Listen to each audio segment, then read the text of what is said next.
Most of us are familiar with the story of the Red Sea. God parted the sea to allow the Israelites to cross through on dry ground to escape the Egyptians, and once across, the waves came crashing back down, destroying the army pursuing them.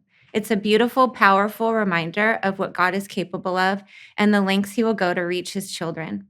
There is so much goodness to see about the Lord leading up to this Red Sea miracle, though, too. Exodus 13:17 says, "When Pharaoh let the people go, God did not lead them along the road to the land of the Philistines, even though it was nearby. For God said, the people will change their minds and return to Egypt if they face war.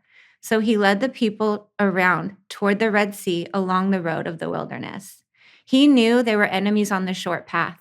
Quick isn't always best.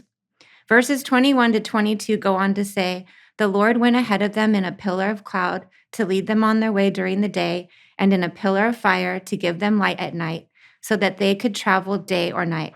The pillar of cloud by day and the pillar of fire by night never left its place in front of the people." This roundabout path in the wilderness that God was leading them through led Pharaoh to think that he could retract what he said about letting them leave, and he chased them down full force with all his best chariots and all his best men. And God told Moses that this would happen. It was no surprise to him. So when the people naturally panicked that they saw Pharaoh's army pursuing them, Moses gave them these famous verses. He said, "Don't be afraid, stand firm, and see the Lord's salvation that he will accomplish for you today. For the Egyptians you see today, you will never see again. The Lord will fight for you, just be still." Exodus 14:13 to 14. There is so much goodness in this.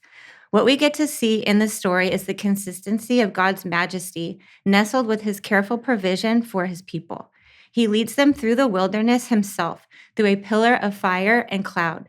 Like his presence is providing them with guidance, light, protection, warmth, and security. And when they get to the Red Sea and see the army approaching them, God moves from the front to the back. His thick cloud is between them and the Egyptians while he's covering them and protecting them while the sea is parting.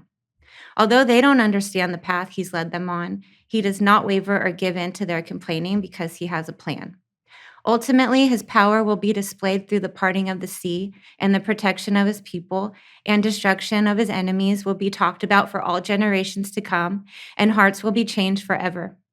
Two of my favorite verses for hard times are Exodus 14:14, "I will fight for you, just be still," and Psalm 32:8, "I will guide you along the best pathway for your life. I will advise you and watch over you."